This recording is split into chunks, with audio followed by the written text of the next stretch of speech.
so we continue with Kosher Kitchen, and I think we start with a new, yes. So we started with a new chapter 3, and the topic is Parve foods in meat or dairy pots. So I mean we touched upon it, but now we're going to go into all of the details. Okay, so let's see. Parve food in meat and dairy pots. Secondary infusion of taste, not bar not. So secondary infusion of taste, not bar not, meaning that the pot was it was meat pot, and then person cooked let's say spaghetti in there. So the question is can he eat spaghetti now with a cheese? Okay, that's the question. Okay. I mean, simple idea of this chapter. Okay, so it says theory of not bar not the surah, not barat the hetira, Sephardic and Ashkenazi custom. That's it's very very different. This custom, the custom we're going to see. Practical applications. Spaghetti was cooked in a meat pot. May one eat with a cheese? Right? That's a classic example. May one melt margarine for the Shabbos Halachos in a dairy pot? Right? Margarine for Shabbos Halachos in a dairy pot. So meaning what? That these Halachos are going to be eaten in a meat meal. Right? That's the question. May one store salad dressing for the meat meal in a dairy container? Okay. So I mean here I think they're talking about like a homemade dressing. So today all of the salad dressing they come with their own bottles, or jars or something. But you can do your own. You can make your own dressing and store in your own container. Okay, introduction. In the preceding chapter, we discussed primary infusion of taste, right? Meaning primary, like when we said when you would cook cook meat in a milk pot, or you use milk spoon to stir the meat soup and stuff like that. Right. So it's primary infusion of taste. In this chapter, we'll discuss secondary fusion. So not direct, but secondary fusion. The subject of the secondary infusion is a common issue in a kosher kitchen. Women often cook parve food in meat or dairy pots. May this parve food be eaten with the foods of opposite type? So that's the question.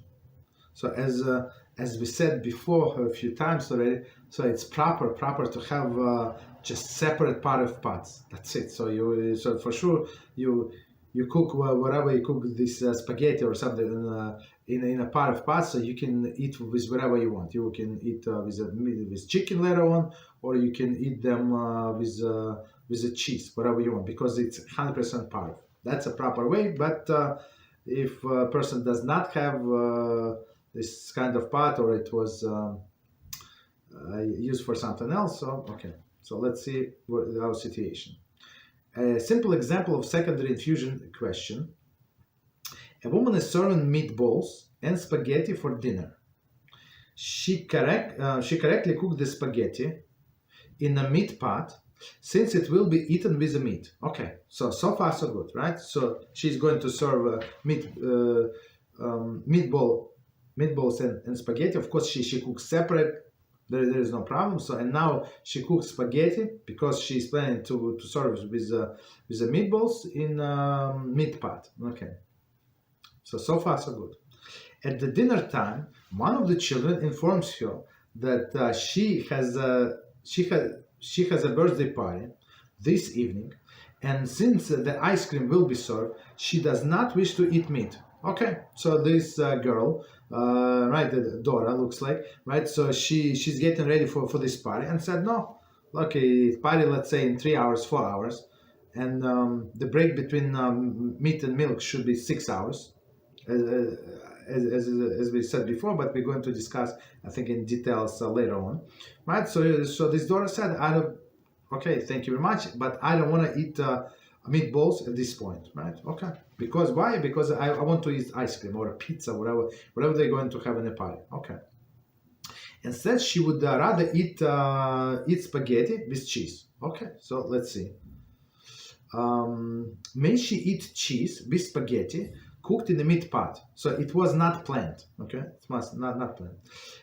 So that's a difference, as we're going to see, between Ashkenazic and Sephardic. Okay, if she may. Okay, just 1 second. If she may, and the mother knew this beforehand, was it proper for the mother to use a meat pot for spaghetti instead of Parve pot? Okay, so it's second question. This and similar question will be explained in this chapter. So first question: if this spaghetti were cooked in a meat pot, can this daughter use this spaghetti with eat the spaghetti with cheese? First question. And second question, it's about intention of the mother. So if mother would know that, let's say daughter told her, like, before she start cooking, that I'm not going to eat meat because I'm going to this party, and mother knew that that is the case. She's not going to eat meat, but the daughter, but she would prefer to eat spaghetti with cheese. Is it allowed to serve? Okay. And what the difference does it make? So, and it makes, of course, big difference. And we're going to see. Continue.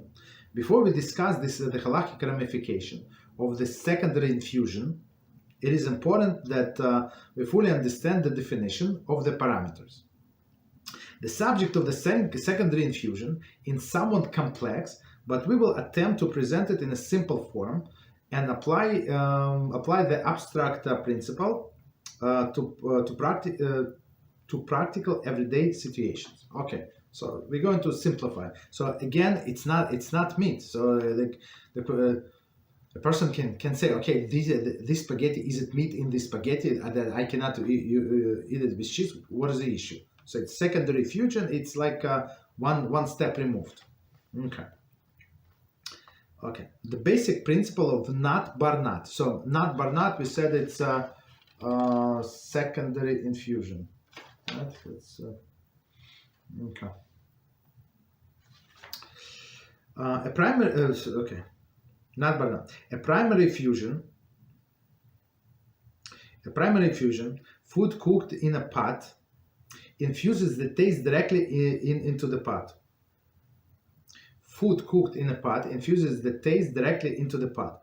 So meaning if we cooked meat in that pot, so this the walls of this pot absorb the meat taste. Okay. Continue. The secondary infusion, when another food is subsequently cooked in that pot, even after it has been scrubbed clean, the original taste is transmitted to the second food. Okay, so let's stop here. So first infusion, primary infusion, it's very simple. So you have a piece of meat, you cook in a pot, so pot absorbs this meat. Okay, clear.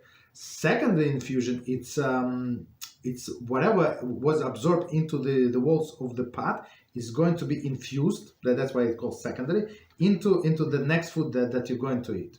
Okay, that's the rationale. Okay, so let's do the sentence one more time. The secondary infusion, when another food is subsequently cooked in that pot, even after it has been scrubbed clean. So it is clean pot. It's like you wash it with a sponge, with the dishwasher or whatever. It's clean. It's clean. There is no residue. If there is a residue of it's a dirty pot, we're not talking about it. It's clean, right?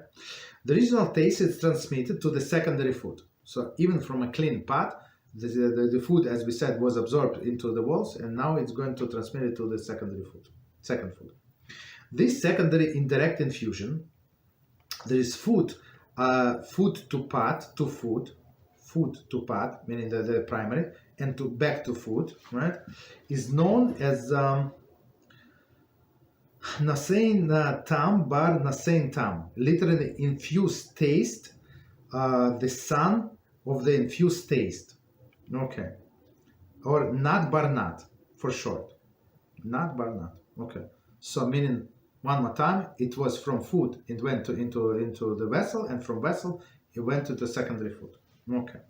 Presumably the taste is weakened, as it is transmitted from the matter, from matter to matter. Okay, so of course it's not as intense because there is no actual substance.